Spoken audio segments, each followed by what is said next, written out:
बस इस न्यूज में आपका स्वागत है। मैं हूं अनुराग।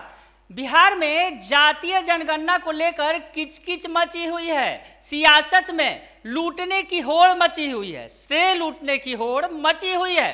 नेता प्रतिपक्ष तेजस्वी यादव ने पिछले दिनों ऐलान किया कि वो पटना से दिल्ली पैदल यात्रा करेंगे और इस मसले पर प्रधानमंत्री से जाकर मुलाकात करके मांग करेंगे।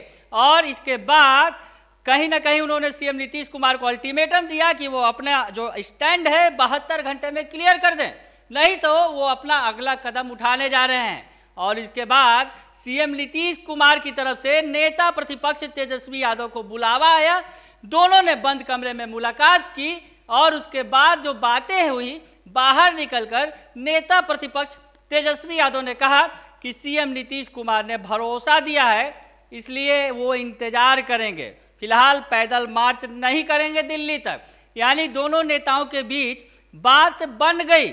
और इस पर जो सियासत अगर हो रही है देखा जाए तो जहां सत्ता पक्ष की ओर से जेडीयू और विपक्ष के तरफ से आरजेडी आपस में एक हो गए हैं और बीजेपी अलग थलग पड़ गई है, क्योंकि केंद्र सरकार जातीय जनगणना कराने के पक्ष में नहीं है। ऐसे में बीजेपी की घेराबंदी की जा रही है, विपक्ष के द्वारा भी या कहा जाए तो सत्ता पक्ष के लोगों के द्वारा भी, जेडीयू के लोगों के द्वारा भी, कि बीजेपी इस मसले पर आगे नहीं बढ़ रही है, बीजेपी इस मसले पर तैयार नहीं है। लेकिन अब बिहार के पूर्व मुख्यमंत्री सीएम नीतीश कुमार के खासम खास और वर्तमान में राज्यसभा सांसद सुशील मोदी का बड़ा बयान सामने आया है। जी हाँ, बिल्कुल बड़ा बयान है और उसमें वो बीजेपी का बचाव करते नजर आ रहे हैं। क्या कुछ कह रहे हैं सुशील मोदी, पहले आपको सुनवा देते हैं, सुन लीजिए आप।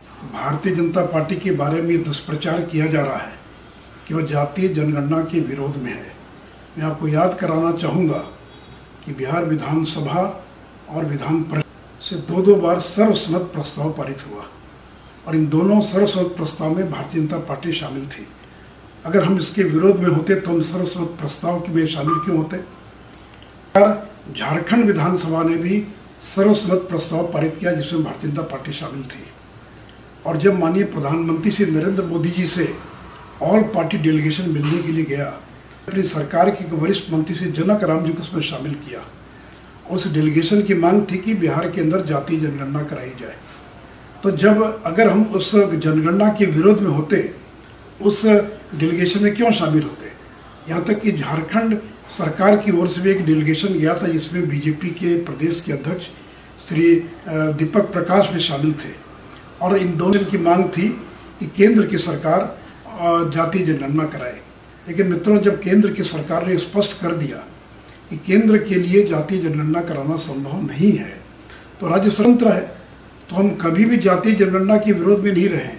यहाँ तक कि 2010 में लोकसभा में जब सामाजिक आर्थिक जातीय जनगणना को लेकर जब बहस हुई तो श्री गोपीनाथ मुंडे, उमदेव प्रसाद यादव, इन दोनों लोगों ने सोशियो इकोनॉमिक कास्ट सेंसस के समर्थन में बयान दिया था।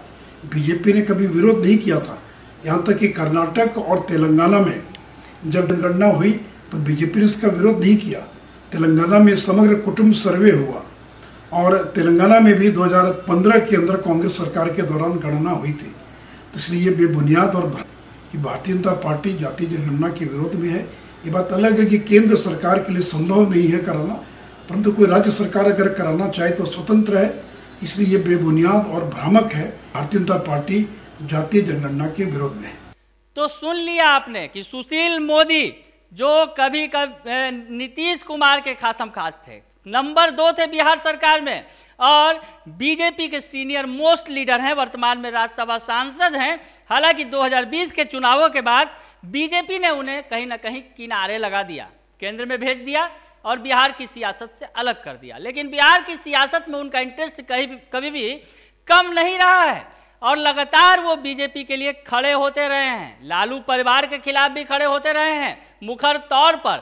और इस बार जातीय जनगणना के मसले पर बीजेपी जिस तरह से घिर रही है तो बचाव करने में आ गए हैं फिर से एक बार सुशील मोदी आगे आंकड़ों के साथ, तथ्यों के साथ, और बता रहे हैं कि बीजेपी ने कभी भी जातीय जनगणना का विरोध नहीं किया। उनका साफ कहना है कि अगर विरोध करती बीजेपी तो बिहार विधानसभा विधान परिषद में प्रस्ताव नहीं लाती, प्रस्ताव के समर्थन में नहीं खड़ी होती। उसके अलावा उड़ीसा विधानसभा में सर्वसम्मत प्रस्ताव के साथ भी नहीं खड़ी होती बीजेपी। साफ तौर पर बता रहे हैं सुशील मोदी तथ्यों के साथ कि बीजेपी ने विरोध नहीं किया है। हालांकि उनका ये कहना जरूर है कि केंद्र सरकार जातीय जनगणना कराने को तैयार नहीं है क्योंकि ये संभव नहीं है। ये बात जरूर कह रहे हैं, लेकिन उनका ये साफ तौर पे कहना है कि बीजेपी को इस पूरे मसले पर दरकिनार कर देना ये ठीक नहीं है। बीजेपी जातीय जनगणना के विरोध में नहीं है, ये कहना है सुशील मोदी का। तो बड़ा बयान सामने आया है।